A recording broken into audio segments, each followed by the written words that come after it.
السلام عليكم ورحمة الله وبركاته. بسم الله الرحمن الرحيم. الحمد لله رب العالمين والصلاة والسلام على رسول الأمين وعلى آله وصحبه أجمعين. أعوذ بالله من الشيطان الرجيم. بسم الله الرحمن الرحيم. يا أيها الذين آمنوا اتقوا الله حق تقاته ولا تموتن إلا وأنتم مسلمون. സ്നേഹമുള്ള സത്യവിശ്വാസികളെ, സഹോദരങ്ങളെ, അള്ളാഹുവിൻ്റെ നിയമങ്ങളും നിർദ്ദേശങ്ങളും ജീവിതത്തിൻ്റെ എല്ലാ തലങ്ങളിലും സൂക്ഷിച്ച് പാലിച്ച് ജീവിക്കണമെന്ന് എന്നെയും നിങ്ങളെയും ഓർമ്മപ്പെടുത്തുകയാണ്. അള്ളാഹുവിൻ്റെ ഫിർദൗസിൽ ഒരുമിച്ച് കൂടാനുള്ള തൗഫീക്ക് നമുക്കും നമ്മുടെ കുടുംബത്തിനും സർവ്വവിശ്വാസികൾക്കും അള്ളാഹു പ്രദാനം ചെയ്യുമാറാകട്ടെ. സഹോദരങ്ങളെ, പവിത്രമായ റമളാൻ അത് നമ്മിൽ നിന്ന് നീങ്ങുകയാണ്. റമളാനിൻ്റെ ആദ്യ സമയത്തെ ക്ലാസ്സിൽ നിങ്ങളെ ഓർമ്മിപ്പിച്ചിരുന്നു ഈ പദത്തിൻ്റെ അർത്ഥം കരിച്ചു കളയുന്നത് എന്നുള്ളതാണ്. നമ്മുടെ തെറ്റുകളൊക്കെ അള്ളാഹുവോട് പറയാൻ, ആ പാപങ്ങൾ കഴുകിക്കളയാനും കരിച്ചു കളയാനും റമളാനിലൂടെ നമുക്ക് സാധിക്കേണ്ടതുണ്ട്. ഏത് സമയത്തും പടച്ച റബ്ബിനോട് കൈനീട്ടി ദുആ ചെയ്യേണ്ട ആളുകളാണ് നമ്മളെല്ലാവരും. ഒരു സെക്കൻഡ് നേരം അള്ളാഹുവിൻ്റെ തൗഫീക്ക് കൂടാതെ ഭൂമിയിൽ ജീവിക്കുക നമുക്ക് സാധ്യമല്ല. അള്ളാഹുവിൻ്റെ പരിശുദ്ധ ഖുർആൻ നമ്മെ ഏറെ പ്രാധാന്യത്തോടുകൂടി ഓർമ്മിപ്പിക്കുന്ന ഒരു വചനം, ഖുൽ മാ യഅബഉ ബിക്കും റബ്ബി ലൗലാ ദുആഉക്കും. പറയൂ പ്രവാചകരെ ജനങ്ങളോട്, നിങ്ങളുടെ പ്രാർത്ഥന ഇല്ലായിരുന്നുവെങ്കിൽ എൻ്റെ റബ്ബ് നിങ്ങളെ എന്തിന് പരിഗണിക്കാനാണ്? അഥവാ അള്ളാഹുവോട് ദുആ ചെയ്യാത്ത ഒരാളെ അള്ളാഹ് പരിഗണിക്കില്ല, അത് തീർച്ചയാണ്. അള്ളാഹു തന്ന സുഖങ്ങളും സൗകര്യങ്ങളൊക്കെ അനുഭവിക്കുക, അള്ളാഹുവിൻ്റെ ഭൂമിയിൽ തിന്നു കുടിച്ച് ജീവിക്കുക, എന്നിട്ട് അള്ളാഹുവോട് കൈനീട്ടാതെ, അള്ളാഹുവോട് പ്രാർത്ഥിക്കാതെ, നന്ദി കാണിക്കാതെ ജീവിതം മുമ്പോട്ട് നയിക്കുന്ന ഒരാളെ അള്ളാഹ് ഒരിക്കലും പരിഗണിക്കില്ല. നമ്മൾ എപ്പോഴും അള്ളാഹുവോട് പ്രാർത്ഥിക്കാൻ തയ്യാറുണ്ടോ? അള്ളാഹ് ഉത്തരം ചെയ്യാൻ തയ്യാറാണ്. തെറ്റുകൾ ഏറ്റുപറയാൻ തയ്യാറുണ്ടോ? പുറത്തു തരാൻ അള്ളാഹ് തയ്യാറാണ്. അള്ളാഹുവിലേക്കൊരു ചാനെടുത്താൽ ഒരു മുഴം അള്ളാഹ് ഇങ്ങോട്ടെടുക്കും. അള്ളാഹിലേക്ക് നടന്നെടുത്താൽ അള്ളാഹ് ഇങ്ങോട്ടേക്ക് ഓടിയെടുക്കും. അള്ളാഹിനെ പറ്റി നമ്മൾ എങ്ങനെയാണോ കരുതുന്നത് ആ നിലക്ക് തന്നെ അള്ളാഹ് ഇങ്ങോട്ടും ഉണ്ടാകും. അള്ളാഹിനെ വേണ്ടേ? അള്ളാഹുവിന് നമ്മയും വേണ്ട. എങ്ങനെയാണ് അള്ളാഹുവോടുള്ള ബന്ധം സ്ഥാപിക്കുക? നമ്മുടെ പ്രാർത്ഥനയിലൂടെയാണ് പ്രിയപ്പെട്ടവരെ. ഏത് സമയത്തും റസൂലുള്ളാഹി പറഞ്ഞില്ലേ, നിനക്ക് പ്രയാസം വരുമ്പോ, ബുദ്ധിമുട്ട് വരുമ്പോ നീ കരഞ്ഞുകൊണ്ട് ചെയ്യുന്ന ദുആ അള്ളാഹ് കേട്ടുത്തരം ചെയ്യാൻ നീ ആഗ്രഹിക്കുന്നുവോ എങ്കിൽ പ്രയാസങ്ങൾ ഇല്ലാത്ത നേരത്ത് നീ അള്ളാഹിനോട് ദുആ ചെയ്യാം. അപ്പോ നിനക്ക് പ്രയാസമുള്ള നേരത്ത് അള്ളാഹു നിനക്ക് ഉത്തരം തരും. വഖാല റബ്ബുകും ഉദ്ഉനി അസ്തജിബ് ലക്കും. നിങ്ങളുടെ നാഥൻ പറഞ്ഞിരിക്കുന്നു, നിങ്ങൾ എന്നോട് ദുആ ചെയ്യ്, ഞാൻ നിങ്ങൾക്ക് ഉത്തരം തരാം. അള്ളാഹ് പറഞ്ഞു കഴിഞ്ഞു, എന്നോട് ദുആ ചെയ്യ്, ഉത്തരം തരാം. ഏത് വ്യക്തിയുടെ ദുആക്കും അള്ളാഹ് ഉത്തരം നൽകുകയാണ്. റസൂലുള്ളാഹി പറയുന്നു, ഇന്ന റബ്ബക്കും തബാറക വ തആല ഹയ്യുൻ കരീമുൻ യസ്തഹീ മിൻ അബ്ദിഹി ഇദാ റഫഅ യദൈഹി ഇലൈഹി അയ്യറുദ്ദഹുമാ സിഫറ. നിങ്ങളുടെ റബ്ബ് അത്യുദാരനാണ്, ലജ്ജയുള്ളവനാണ്. എന്നിട്ട് പറയുന്നു, അള്ളാഹുവിലേക്ക് ഒരടിമ കൈനീട്ടിയാൽ, അള്ളാഹിനോട് ദുആ ചെയ്താൽ നീട്ടിയ കൈയിൽ ഒന്നും വെച്ചു കൊടുക്കാതെ വെറും കൈയോടെ അയാളെ മടക്കുന്നതിന് അള്ളാഹ്ക്ക് നാണമാണ്. അള്ളാഹ് ഉത്തരം തരും എന്നർത്ഥം. അള്ളാഹിലേക്ക് ഉയർത്തപ്പെട്ട കൈയെ അള്ളാഹ് മടക്കില്ല, തീർച്ചയാണ്. 3 രീതിയിൽ നിങ്ങൾക്ക് ഉത്തരം തരുമെന്ന് നബി സല്ലല്ലാഹു അലൈഹി വസല്ലം പഠിപ്പിക്കുന്നു. ഒന്നുകിൽ കൈ ഉയർത്തിക്കൊണ്ട് അള്ളാഹിനോട് ചോദിച്ച ചോദ്യങ്ങളുണ്ട്, ചോദിച്ചത് എന്താണോ അത് തരും. ഒരുപക്ഷെ രണ്ടാമത് അത് തരില്ല. നമ്മൾ ചോദിച്ചത് അള്ളാഹ് നൽകുന്നില്ല. കാരണം എന്താ? അള്ളാഹ്ക്കറിയാം ഈ ചോദിച്ചത് ഈ അടിമക്ക് കൊടുത്താൽ അവനൊരു പക്ഷേ പിഴച്ചു പോകാൻ സാധ്യതയുണ്ട്, പതറിപ്പോകാനും മാറിപ്പോകാനും സാധ്യതയുണ്ട്. എങ്കിൽ അള്ളാഹ് അയാൾക്കത് കൊടുക്കില്ല. മറിച്ച് വലിയ ആപത്തുകളെ മാറ്റിക്കൊടുക്കും, വലിയ ദുരന്തത്തെ മാറ്റിക്കൊടുക്കും. നമ്മൾ ചെയ്യുന്ന ദുആ കൊണ്ട് വലിയ മുസീബത്തിനെയാണ് അള്ളാഹ് മാറ്റിത്തരുന്നത്. ഇനി അതുമില്ലെങ്കിലോ, 3ാമത് സൂറത്ത് പറയാണ്, പരലോകത്ത് സ്വർഗത്തിൽ വലിയ പ്രതിഫലമായി മാറ്റിക്കൊടുക്കുകയാണ്, വലിയ നന്മയായി മാറ്റിക്കൊടുക്കുകയാണ്. 3-ലൊരു ഉത്തരം ഉറപ്പാ. ഒന്നുകിൽ ചോദിച്ചത് നൽകുന്നു, അല്ലെങ്കിൽ ആപത്തുകളെ മാറ്റുന്നു, അല്ലെങ്കിൽ പരലോകത്തേക്ക് നീട്ടിവെക്കുന്നു. 3-ൽ ഏതെങ്കിലും ഒന്ന് ഉറപ്പാ. കുടുംബബന്ധം മുറിക്കാത്ത, ഹറാമിന് വേണ്ടി ചോദിക്കാത്ത വ്യക്തികൾക്ക് ഈ 3-ലൊരു ഉത്തരം ഉറപ്പായിട്ടും അള്ളാഹ് നൽകുന്നു. ഇത് കേട്ടപ്പോ സ്വഹാബികൾ ചോദിച്ചു, റസൂലേ ഇതന്നു യാ റസൂലല്ലാഹ്, അപ്പൊ ഞങ്ങൾ അധികരിപ്പിച്ചാലോ റസൂലേ? ഒരുപാട് അള്ളാഹിനോട് ചോദിച്ചാലോ? അല്ലാഹു അക്ബർ, അള്ളയും നിങ്ങൾക്ക് ഒരുപാട് ഉത്തരം അധികരിപ്പിച്ചു തരും. അള്ളാഹു നമ്മൾക്കൊക്കെ ചോദിക്കുന്നത് നൽകുമാറാകട്ടെ. അള്ളാഹിനോട് ചോദിച്ച ഒരാളുടെ കൈയും അള്ളാഹ് വെറുതെ വിടില്ല. പ്രിയപ്പെട്ടവരെ, ഏത് സാധാരണക്കാരൻ ചോദിച്ചാലും, ഏത് വ്യക്തി ചോദിച്ചാലും ആത്മാർത്ഥമായി അള്ളാഹിനോട് കൈനീട്ടുകയാണോ, അള്ളാഹുവിന്റെ ചോദ്യത്തിന് ഉത്തരം നൽകാതെ മടക്കില്ല. നമ്മൾ തയ്യാറുണ്ടോ? ഇത്ര മാത്രമേ നമ്മൾ ചിന്തിക്കേണ്ടതുള്ളൂ. പക്ഷെ എന്ത് വേണം? ഇന്ന് ദുആ പോലും യാന്ത്രികമാവുകയാണ്. ദുആക്ക് പൈസ മേടിക്കുന്ന ആൾക്കാരുണ്ട്. നിങ്ങൾക്ക് ദുആ വേണോ? ഇതാ സ്റ്റേജിൽ 5000 വെച്ചോളി, 10000 വെച്ചോളി, അല്ലേ? ദുആക്ക് വാടകയ്ക്ക് വിളിക്കുകയാണ് ആൾക്കാർ. പ്രിയപ്പെട്ടവരെ, അങ്ങനെയല്ല ദുആ. ദുആക്ക് ചില ആളുകളുടെയൊക്കെ ധാരണ, നമ്മൾക്കറിയാത്ത ഭാഷയിൽ ആരോ ഒരാൾ ദുആ ചെയ്യുമ്പോൾ നമ്മളിങ്ങനെ ആമീൻ പറയാണ്. എന്തിനാ ആമീൻ? എനിക്കറിയില്ല. അതല്ല പ്രിയപ്പെട്ടവരെ ദുആ. ദുആ എന്ന് പറയുന്നത് എന്റെ മനസ്സിന്റെ ഉള്ളിൽ നിന്ന് അള്ളാഹിലേക്കുള്ള തേട്ടമാണ്. നീ നിന്റെ ഭാഷയിൽ പറഞ്ഞോ, നിന്റെ നടത്തത്തില്, നിന്റെ ഓട്ടത്തില്, നിന്റെ ഡ്രൈവിങ്ങില്, നിന്റെ ജോലിയില്, നിന്റെ കിടത്തത്തില്, നിന്റെ മനസ്സ് കരുതിയിട്ടെങ്കിലും നീ അള്ളാഹിനോട് ചെയ്യുന്ന ആത്മാർത്ഥമായ ദുആയുണ്ട്. ഇതിനേക്കാൾ ശക്തി മറ്റൊന്നിനുമില്ല, അല്ലേ? ആ നിലക്ക നമ്മൾ പ്രാർത്ഥനയെ പറ്റി മനസ്സിലാക്കേണ്ടത്. ഇന്നിതൊരു യാന്ത്രികമായി മാറിപ്പോയി. താളത്തിനനുസരിച്ച് ആമീൻ, താളത്തിനനുസരിച്ച് ദുആ. നമ്മൾ ചെയ്യുന്ന ദുആ പോലും എപ്പോഴും ഒന്നെ. നാവ് ഫസ്റ്റ് തുടങ്ങുന്നത് ഫസ്റ്റില്, അവസാനം വരുന്ന അവസാനം. ആവശ്യങ്ങൾ പോലും അള്ളാഹിനോട് ചോദിക്കുമ്പോൾ പ്രിയപ്പെട്ടവരെ മടി നമ്മളെ സമ്മതിക്കുന്നില്ല. പക്ഷെ ഉത്തരം കിട്ടണമെങ്കിൽ ചില അദബുകൾ പഠിപ്പിക്കുന്നുണ്ട് റസൂൽ കരീം സല്ലല്ലാഹു അലൈഹി വസല്ലമ. ഉത്തരം വേണോ നമ്മുടെ ദുആക്ക്? അവിടുന്ന് പറയുന്നു, ഉദ്ഉല്ലാഹ് വഅൻതും മൂഖിനൂന ബിൽ ഇജാബ. നിനക്ക് ഉത്തരം കിട്ടണമെങ്കിൽ നീ അള്ളാഹിനോട് ദുആ ചെയ്യണം.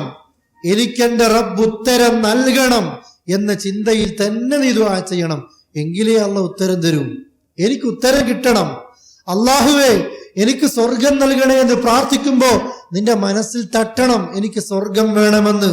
നാഥാ എന്റെ പാപങ്ങൾ പൊറുക്കണേ എന്ന് പ്രാർത്ഥിക്കുമ്പോ എന്റെ പാപത്തെക്കുറിച്ചൊരു ബോധം വേണം. പ്രിയപ്പെട്ടവരെ, യാന്ത്രികമായിട്ട് പോരാ, അല്ലെ? പണ്ഡിതന്മാർ ഉദാഹരണം പറഞ്ഞത് കുട്ടികൾ കളിപ്പാട്ടത്തിന് വേണ്ടിയിട്ട് മാതാപിതാക്കളോട് പറയുന്നത് പോലെയാ. നിങ്ങൾ കണ്ടില്ലേ?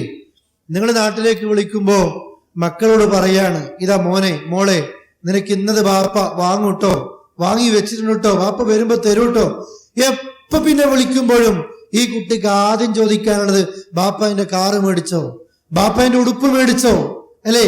മക്കൾക്ക് ഇതൊന്ന് കിട്ടിയാൽ, അതൊന്ന് വിചാരിച്ചു പോയാൽ അത് കിട്ടുന്നത് വരെ ഡോറ് തുറക്കുമ്പോ മക്കൾ ആദ്യം ചോദിക്കാതായിരിക്കും.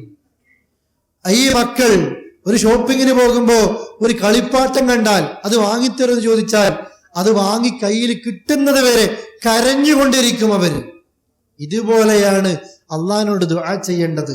ഞാൻ ചോദിച്ചത് അള്ളാഹിനോട് മേടിക്കാൻ സാധിക്കണം. ആ ഇരക്കലിനെയാണ് അള്ളാഹ്ക്ക് ഇഷ്ടം. മല്ലം യസ്അലില്ലാ യഗ്ളബു അലൈഹി. അള്ളാഹിനോട് ചോദിക്കാത്തതിനോട് അള്ളാഹ്ക്ക് വെറുപ്പാ. നമ്മൾ നേരെ ഓപ്പോസിറ്റാ. ഒരാൾ നമ്മളോട് ഇന്ന് കടം ചോദിച്ചു, ഇന്ന് കൊടുത്തു, അതിലൊന്ന് പിറ്റേത്താഴ്ച വീണ്ടും ചോദിച്ചു, പിന്നെയും ചോദിക്കും, അയാൾ നമുക്ക് വെറുപ്പാ. പക്ഷെ അള്ളാഹ്ക്ക് അങ്ങനെയല്ല. ചോദിക്കുന്നില്ലേ, അയാളോടാണ് അള്ളാഹ്ക്ക് വെറുപ്പ്. അതുകൊണ്ട് സഹോദരങ്ങളെ, ഈ റബ്ബിന് നമ്മൾ ചോദിക്കുന്നത് ഇഷ്ടമാണ്, അള്ളാഹിനോട് യാചിക്കുന്നത് ഇഷ്ടമാണ്, അള്ളാഹിലേക്ക് കൈ ഉയരുന്നത് അള്ളാഹ്ക്ക് ഇഷ്ടമാണ്. ചോദിക്കുന്നവരുണ്ടോ? ഞാൻ നൽകാം അള്ളാഹ് പറയാ. ചോദിക്കാറുണ്ടോ നമ്മൾ? അല്ലേ സഹോദരങ്ങളെ, ഒരുപാട് ഒരുപാട് ഒരുപാട് ഒരുപാട് നമ്മൾ അള്ളാഹിനോട് ചോദിക്കേണ്ടതുണ്ട്. നാം പ്രവാസികളാണ്. ജീവിതത്തിന്റെ ഏത് സമയത്തും നമ്മൾക്ക് മരണം സംഭവിച്ചാൽ നമ്മുടെ സ്വർഗത്തിന് വേണ്ടി ദുആ ചെയ്യണം. പ്രത്യേകിച്ച് ഗൾഫുകാരൊക്കെ സമ്പാദിക്കലല്ല, കിട്ടുന്നതിനനുസരിച്ച് വലിയ വീടുണ്ടാക്കുന്നു, സൗകര്യങ്ങൾ ഒരുക്കുന്നു. നാം നഷ്ടപ്പെട്ടു പോയാൽ ഒരു വീടിന്റെ കുടുംബത്തിന്റെ തണലായിരിക്കും നഷ്ടപ്പെടുന്നത്. നമ്മുടെ മക്കൾക്ക്, നമ്മുടെ കുടുംബത്തിന്. പ്രിയപ്പെട്ടവരെ, അവർക്കൊക്കെ വേണ്ടി നമ്മൾ ഇപ്പോഴാണ്, ഈ യാത്രയിലാണ് പ്രവാസികളായ നമ്മളൊക്കെ അള്ളാഹിനോട് ദുആ ചെയ്തു. ഏത് സമയത്തും റബ്ബിനോട് നമ്മൾ ദുആ ചെയ്യണം. ആ നിലക്ക് ഉത്തരം കിട്ടണമെന്നുള്ള ചിന്തയോടുകൂടി ദുആ ചെയ്യാം. ഒപ്പം അദബുകൾ പഠിപ്പിക്കുന്നു. അള്ളാഹിനെ വല്ലാതെ സ്തുതിക്കുക. ദുആക്ക് മുമ്പ് അള്ളാഹിനെ സ്തുതിക്കുക, അൽഹംദുലില്ലാ പറയുക, തസ്ബീഹുകൾ ചെയ്യുക, സുബ്ഹാനല്ലാഹുകൾ അള്ളാഹ്ക്ക് ഇഷ്ടമാണ്. യാ ഹൈ യാ ഖയ്യൂം എന്ന് പറയൽ, യാ ദൽ ജലാലി വൽ ഇക്റാം എന്ന് പറയൽ, ഇതൊക്കെ അധികരിപ്പിക്കുക. എന്നിട്ട് നമ്മുടെ ഹബീബിന്റെ പേരിൽ സ്വലാത്തുകൾ ചൊല്ലുക. എന്നിട്ട് ചെയ്ത തെറ്റ് അള്ളാഹിനോട് എടുത്തു പറയാ. ആവശ്യം ചോദിക്കുന്നതിന് മുമ്പ് അള്ളാഹിനോട് ചെയ്ത തെറ്റ് എടുത്തു പറയാ. ഗഫൂറായ റബ്ബേ, റഹീമായ റബ്ബേ, ഇന്ന തെറ്റ് ചെയ്തിട്ടുണ്ട് ഞാൻ, നിന്നോടൊരു മനസ്സാക്ഷി കുത്തുമില്ലാതെ അത് ഞാൻ പറയാണ് റബ്ബേ, നിന്നോട് മാത്രമേ ഇത് പറയാൻ കഴിയുകയുള്ളൂ, ഈ തെറ്റ് നീ പൊറുക്കണേ എന്ന് ചെയ്ത തെറ്റൊക്കെ ആദ്യം എടുത്തു പറയാ. എന്നിട്ട് ആവശ്യങ്ങൾ ചോദിക്കുക. അതാണ് അള്ളാഹ്ക്ക് ഇഷ്ടം. ചെയ്ത തെറ്റുകൾ അള്ളാഹിനോട് എപ്പോഴും പറയാ. പടച്ചവനോടെ നമുക്ക് പറയാൻ പറ്റൂ, ഒരാളോട് പറയാൻ പറ്റുമോ? നമ്മൾ ചെയ്തത്, നമ്മൾ കണ്ടത്, നമ്മൾ പറഞ്ഞത് അള്ളാഹിനോട് പറയാ. ഗഫൂറായ റബ്ബേ, എന്റെ മനസ്സ് തുറന്നു, ഇതാ ഈ രാവിലെ ഞാൻ മരിക്കുകയാണെങ്കിൽ നീ എന്നെ പൊറുക്കണേ റബ്ബേ, എന്നെ നീ മഗ്ഫിറത്ത് നൽകണേ റബ്ബേ എന്ന് അള്ളാഹിനോട് ആത്മാർത്ഥമായി പ്രാർത്ഥിക്കുക. എന്നിട്ട് പ്രിയപ്പെട്ടവരെ, ആവശ്യങ്ങൾ ചോദിക്കുക. രോഗം വരുത്തല്ലേ, കടം വരുത്തല്ലേ, പ്രയാസങ്ങൾ നീക്കരുതേ. എൻ്റെ കുടുംബത്തിന്, എൻ്റെ ഉമ്മക്ക്, ഉപ്പക്ക്, എൻ്റെ അയൽക്കാർക്ക്, കുടുംബക്കാർക്ക്, ഉസ്താദുമാർക്ക്, എല്ലാവർക്കും, ജീവിച്ചിരിക്കുന്നവർക്കും മരിച്ചവർക്കും വേണ്ടിയും ദുആ ചെയ്ത് മനസ്സ് ശാന്തമാക്കുക. പ്രിയപ്പെട്ടവരെ, ഈ റമളാൻ ഇതോടുകൂടി നാം പഠിച്ചു വെക്കേണ്ടതുണ്ട്. ദുആയാണ് നമ്മുടെ ആയുധം. എനിക്ക് പ്രാർത്ഥന മതി, എൻ്റെ റബ്ബ് മതി. ലോകത്തെ അള്ളാഹ് എനിക്കൊരു കാര്യം വിധിച്ചുവെങ്കിൽ ലോകത്തെല്ലാരും തടുത്താലും അതെനിക്ക് കിട്ടും, അത് ഉറപ്പാ. അള്ളാഹ് എനിക്കൊരു കാര്യം വിധിച്ചിട്ടില്ല, ലോകത്തെല്ലാവരും തരാൻ വേണ്ടി വിചാരിച്ചാലും അതെന്റെ പക്കലേക്ക് എത്തുകയില്ല. അതുകൊണ്ട് അള്ളാഹുവിലേക്കാണ് നാം കൈനീട്ടേണ്ടത്. ഒപ്പം ഗൗരവമേറിയ ഒരു കാര്യം കൂടി സൂക്ഷിക്കുക. ഞാൻ എത്ര ദുആ ചെയ്താലും അള്ളാഹ് എന്റെ ദുആ സ്വീകരിക്കാതെ അത് മടക്കുന്നൊരു രംഗം വരാനുണ്ട്. അല്ലാഹു റസൂൽ വിശദീകരിക്കുന്നുണ്ട്. പ്രവാസികളെ, കച്ചവടക്കാരെ, ഇടപാടുകൾ നടത്തുന്നവരെ ഏറെ ഗൗരവത്തിൽ മനസ്സിലാക്കേണ്ട വിഷയമാണിത്. അൽ ഖോബാറിലെ ഇഫ്താർ ടെന്റിൽ എല്ലാ വർഷവും ഇത് കേൾപ്പിക്കാറുണ്ട്. കാരണം ഇതൊരു മാർക്കറ്റാണ് ഈ ഭാഗങ്ങളൊക്കെ. അല്ലെ, റസൂലുള്ളാഹി പറയാണ്, പ്രാർത്ഥനയ്ക്ക് ഉത്തരം കിട്ടുന്ന കുറെ ഗുണങ്ങളുള്ള സമയവും വ്യക്തികളും സന്ദർഭങ്ങളുമുണ്ട്. റസൂലുള്ളാഹി പറയാണ്, ഒരാൾ റജുലുൻ, ആ വ്യക്തിയുടെ പ്രത്യേകത യുതീലു സഫർ, വലിയൊരു യാത്രക്കാരനാ. എന്തിനാണത് പറഞ്ഞത്? യാത്രക്കാരൻ എന്ത് ചോദിച്ചാലും അല്ലാഹു ദുആക്ക് ഉത്തരം കൊടുക്കും. യാത്രക്കാരന്റെ ദുആക്ക് ഉത്തരമുണ്ട്. അപ്പൊ ഈ ഗുണം ഒരു വ്യക്തിയിൽ യാത്രക്കാരന്റെ ഗുണമുണ്ട്. രണ്ടാമത് ജഡകുത്തി പൊടിപുരണ്ട വ്യക്തിയാണ്. ആരാണത്? അറഫയിൽ നിൽക്കുന്ന ഹാജിയോട് ഉപമിക്കുകയാണ് റസൂലുള്ളാഹി. അറഫയിൽ നിൽക്കുന്ന ഹാജിയെ പറ്റി അല്ലാഹ് പറയും, ജാഊനി ശുഗസൻ ഉബറ, പൊടി പുരണ്ട് ജടകുത്തിയ നിലയ്ക്ക് ഇവര് വന്നു. ഇന്നെന്നോട് എന്ത് ചോദിച്ചാലും ഞാൻ കൊടുക്കും. ഈ ഗുണം അറഫയിലെ ഹാജിയുടെ ഗുണം ഈ വ്യക്തിക്കുണ്ട്. യാത്രക്കാരന്റെ ഗുണം പ്രാർത്ഥനക്കുത്തരം കിട്ടും. അറഫയിലെ ഹാജിയുടെ ഗുണം പ്രാർത്ഥനക്കുത്തരം കിട്ടും. മൂന്നാമതൊന്നുകൂടി യമുദ്ദു യദൈഹി ഇല സമായി, ആകാശത്തേക്ക് 2 കൈകളും ഉയർത്തിയിട്ടുണ്ട്. നേരത്തെ ഞാൻ കേൾപ്പിച്ചു, 2 കൈയും ഉയർത്തി അള്ളാഹിനോട് ചോദിച്ചാൽ ഏത് പ്രാർത്ഥനക്കും അള്ളാഹ് ഉത്തരം കൊടുക്കും. ആ വ്യക്തിയുടെ ഹലാലായ പ്രാർത്ഥനകൾക്ക് ഈ 3 ഗുണങ്ങളുമുള്ള ഒരു വ്യക്തി അള്ളാഹിനോട് യാ റബ്ബി യാ റബ്ബി എന്ന് ദുആ ചെയ്യുന്നുണ്ട്. പക്ഷെ അള്ളാഹ് ഇവൻ കാലങ്ങളോളം ദുആ ചെയ്തിട്ടും അള്ളാഹ് ഉത്തരം കൊടുക്കുന്നില്ല. കാരണം എന്താ? ഹബീബായ റസൂൽ കരീം സല്ലല്ലാഹു അലൈഹി വസല്ലം പറയാണ്, ഈ വ്യക്തിക്ക് അള്ളാഹ് ഉത്തരം കൊടുക്കാത്ത കാരണം മത്ഉഅമുഹു ഹറാം, കഴിക്കുന്ന ഭക്ഷണം ഹറാമാ, വമശ്റബുഹു ഹറാം, കുടിച്ച വെള്ളം ഹറാമാ, വമൽബസുഹു ഹറാം, ധരിച്ച വസ്ത്രം ഹറാമാ, വഉദിയ ബിൽ ഹറാം, ഹറാമിൽ ഊട്ടപ്പെട്ടു പോയി. വഅന്നാ യുസ്തജാബു ലിദാലിക്, എങ്ങനെയാ അള്ളാഹ് വ്യക്തിക്ക് ഉത്തരം കൊടുക്കുക? കച്ചവടത്തിൽ കളവുണ്ട്, ചതിയുണ്ട്, പറ്റിച്ചുണ്ട്, കള്ളബില്ലടിച്ചുണ്ട്, അല്ലേ? Made in China made in ജപ്പാനാക്കി മാറ്റിയിട്ടുണ്ട്. അല്ലെങ്കിൽ ഏതാണോ ബ്രാൻഡഡ് ആ രാജ്യത്തിന്റെ സ്റ്റിക്കർ ഒട്ടിച്ചു കഴിഞ്ഞതാണ്. ഒരുപാട് വാങ്ങുമ്പോഴും കൊടുക്കുമ്പോഴും എത്ര ആളുകളെ പറ്റിച്ചു, എത്ര ആളുകളെ ചതിച്ചു. കമ്പനിയുടെ പർച്ചേസ് മാനേജറാ ഞാൻ. എന്തിനാ എന്നെ ഏൽപ്പിച്ചത്? ആ കമ്പനിയുടെ ഹെഡ് ഓഫീസ് യൂറോപ്പിലായിരിക്കും. എന്തിനാ എന്നെ ഏൽപ്പിച്ചത്? എന്നെ വിശ്വസിച്ചേൽപ്പിക്കുന്നു. കമ്പനിക്ക് നല്ല ഗുണമുള്ള വസ്തു വേണം, സാധനങ്ങൾ വേണം, പരമാവധി പണം കുറച്ച് മേടിക്കുകയും വേണം. ഞാനെന്താ പോയി ചെയ്യുന്നത്? പല ആളുകളിൽ നിന്ന് കൊട്ടേഷൻ എടുക്കുന്നു. ഒന്നാമത്തെ ചോദ്യം, എനിക്കെന്ത് കമ്മീഷൻ തരും, എനിക്കെന്ത് കിട്ടും, എന്റെ കമ്പനിക്ക് എന്ത് ചെയ്യുമെന്നല്ല. ഞാൻ മേടിക്കുന്നത് മുഴുവനും എന്റെ കമ്പനിയുടെ അക്കൗണ്ടിലിടാ, ആ വസ്തുവിന്റെ വിലയായി രേഖപ്പെടുത്തുന്നു. ഞാൻ നാട്ടിക്ക് പോകുമ്പോ എനിക്ക് ലാപ്ടോപ്പ് വേണം, മക്കൾക്ക് ടാബ് വേണം, എന്തൊക്കെ ആനുകൂല്യങ്ങളാ, വർഷാവർഷങ്ങളിൽ ടൂറിന് പണം വേണം, ഒക്കെ ഇതാ, അല്ലേ? കുറെ കച്ചവടക്കാരും ഈ കള്ളവിൽ അടിച്ചു കൊടുക്കാനും. പ്രിയപ്പെട്ടവരെ, നീ ആരെ പറ്റിച്ചാലും കാണുന്ന റബ്ബുണ്ട്, കേൾക്കുന്ന റബ്ബുണ്ട്. നീ ഉമ്മയുടെ വയറ്റിലായിരിക്കെ ഈ നിനക്ക് 4 മാസം എത്തിയപ്പോ നിനക്ക് എഴുതി വെച്ച് കഴിഞ്ഞതാ. നീ ഭൂമിയിലേക്ക് വന്ന് നീ കണ്ണടക്കുന്ന മരിക്കുന്ന സമയം വരെ നീ കുടിക്കുന്ന വെള്ളവും കഴിക്കുന്ന വറ്റും അല്ല എഴുതി വെച്ചതാ. അതിനപ്പുറത്തേക്ക് നീ കട്ടാലും മുടിച്ചാലും 1/2 ഗ്ലാസ് വെള്ളം എഴുതി വെച്ചതിനപ്പുറം നിനക്ക് കുടിക്കാൻ പറ്റില്ല. ഈ കട്ടപ്പണം മുഴുവനും കൊടുക്കേണ്ടി വരും. രോഗം വന്നു മറ്റോ നിനക്കോ മക്കൾക്കോ കുടുംബത്തിനോ എന്തെങ്കിലും വന്ന് അത് ഹോസ്പിറ്റലുകളിലോ മറ്റോ കൊടുക്കേണ്ടി വരും. അള്ളാഹു നമ്മെ കാക്കുമാറാകട്ടെ. എന്തിനാ പ്രിയപ്പെട്ടവരെ ഇത്? 2 കാര്യങ്ങൾ ചിന്തിച്ചാൽ മതി. അള്ളാഹ് കണക്കാക്കിയത് മുഴുവനും എനിക്ക് കിട്ടും, അത് ഉറപ്പാ, എന്നിട്ടേ ഞാൻ മരിക്കൂ. രണ്ടാമതോ, അള്ളാഹ് കണക്കാക്കാത്ത ഒന്നും എനിക്ക് ഉപയോഗിക്കാൻ പറ്റില്ല. ഞാൻ കട്ടിട്ട് കാര്യമില്ല, ഞാൻ കള്ളവില്ലടിച്ചിട്ട് കാര്യമില്ല, കൂട്ടുനിന്നിട്ട് കാര്യമില്ല. എത്രയും പ്രിയപ്പെട്ടവരെ, ഈ ജോലികളിൽ നമ്മൾ പാടില്ല. പ്രവാസികളെ, നമ്മൾ പലപ്പോഴും ഈ നിലക്ക് വീണു പോകുകയാണ്. മുതലാളിയോട് പറയാൻ സാധിക്കണം, എന്റെ കൈ കൊണ്ട് എനിക്ക് വയ്യ അള്ളാഹിനെ പറ്റിച്ച്, അതല്ലെങ്കിൽ ഒരാളെ ചതിച്ചു കൊണ്ടുള്ള ഈ ജോലി എനിക്ക് വയ്യ. മുതലാളിമാരെ, നമ്മൾ ആ നിലക്ക് സമ്പാദിച്ചിട്ട് കാര്യമില്ല, ഉപയോഗിക്കാൻ സാധ്യമല്ല. അള്ളാഹിനോട് ദുആ ചെയ്തിട്ട് അള്ളാഹ് ഉത്തരം തരില്ല. നിന്റെ മക്കളെ നീ തീറ്റിക്കുന്നത്, നൊന്ത് പെറ്റ ഉമ്മയെ നീ തീറ്റിക്കുന്നത് ഒക്കെ ഈ ഹറാമാണ്. പ്രിയപ്പെട്ട സഹോദരങ്ങളെ, ഏത് സമയത്ത് നമ്മൾ പഠിക്കേണ്ടതുണ്ട്, അല്ലേ? അള്ളാഹുവിന്റെ റസൂലിന്റെ ഹദീസ് ഞാൻ നിങ്ങളെ കേൾപ്പിച്ചതല്ലേ? കച്ചവടക്കാരന്റെ ഒരു പഴവർഗത്തിന്റെ ഉള്ളിൽ കൈയിട്ടപ്പോ നനവ് ബാധിച്ചപ്പോ ഇതെന്താണെന്ന് ചോദിച്ചപ്പോ അത് മഴ നനഞ്ഞതാണെന്ന് പറഞ്ഞില്ലേ? ആ സമയത്ത് റസൂൽ ചോദിച്ചത് എന്താ? അഫലാ ജഅൽതഹു ഫൗഖ തആം, എന്താ ഈ നനഞ്ഞതെങ്കിൽ, മഴ കൊണ്ട് നനഞ്ഞതാണെങ്കിൽ എന്തേ ഇതിന് മുകളിൽ വെച്ചുകൂടെ നിനക്ക്? മൻ ഗശ്ശ ഫലൈസ മിന്ന, ചതി കാണിച്ചോ ഈ കച്ചവടത്തിൽ നമ്മിൽപ്പെട്ടവനല്ല. കേടായത് ഉള്ളിൽ തിരികിയിട്ട്, അല്ലെ, വർഷം കഴിഞ്ഞത് അത് മാറ്റി പെയിന്റ് അടിച്ച് ഈ പറഞ്ഞതുപോലെ സ്റ്റിക്കർ മാറ്റിയിട്ട് ഒന്നും വേണ്ട പ്രിയപ്പെട്ടവരെ. അസ്ലിയാണോ അത് അസ്ലിയാണെന്ന് പറഞ്ഞാൽ മതി, തിജാരിയാണെന്ന് പറഞ്ഞാൽ മതി, അതിലാ ബർക്കത്ത്. അല്ലെങ്കിൽ ഒരുപാട് കച്ചവടം ഉണ്ടാകും, ബർക്കത്ത് ഉണ്ടാകില്ല, ഒരിക്കലും തികയില്ല, സമാധാനം ഉണ്ടാകില്ല, സുഖം ഉണ്ടാകില്ല. നേരെ മറിച്ച് 10 റിയാലാണോ കിട്ടിയത്, അത് സ്വന്തം അധ്വാനിച്ച പണമാണോ, അതിൽ തിന്നുന്ന റാഹത്ത് മറ്റൊന്നുമില്ല. അത് നാട്ടുകയക്കുന്ന പണം, അത് ഉമ്മക്ക് തിന്നിക്കുന്ന, ആ ഉമ്മക്ക് നൽകുമ്പോ, മക്കൾക്ക് തിന്നുമ്പോ അത് അനുഭവിക്കുന്ന സുഖം വേറെയാണ് പ്രിയപ്പെട്ടവരെ. മനസ്സമാധാനത്തിൽ കിടന്നുറങ്ങാം.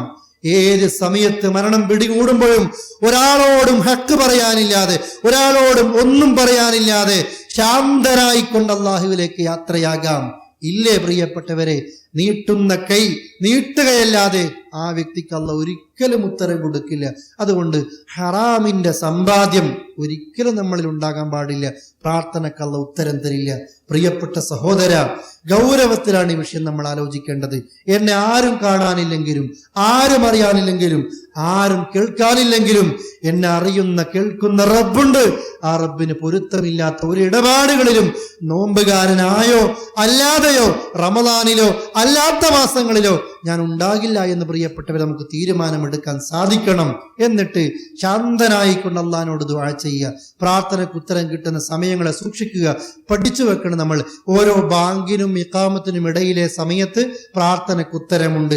നിസ്കാരത്തിൽ മസീഹുദ് ദജ്ജാൽ എന്ന് പ്രാർത്ഥന കഴിഞ്ഞ് സലാം വീട്ടുന്നതിന് മുമ്പ് ഒറ്റയ്ക്ക് നിസ്കരിക്കുമ്പോൾ ഒരുപാട് ദുആ ചെയ്തു. ആ സമയത്ത് പ്രാർത്ഥനയ്ക്ക് ഉത്തരം കിട്ടുന്ന സമയമാണ്. നിസ്കാരത്തിലെ സുജൂദിൽ വല്ലാതെ ദുആ ചെയ്തോ, ആ സമയത്ത് ജമാഅത്തായിട്ടാകുമ്പോൾ കഴിയില്ല, ഒറ്റയ്ക്ക് നിസ്കരിക്കുമ്പോൾ സുജൂദിൽ അള്ളാഹിനോട് പറഞ്ഞോ.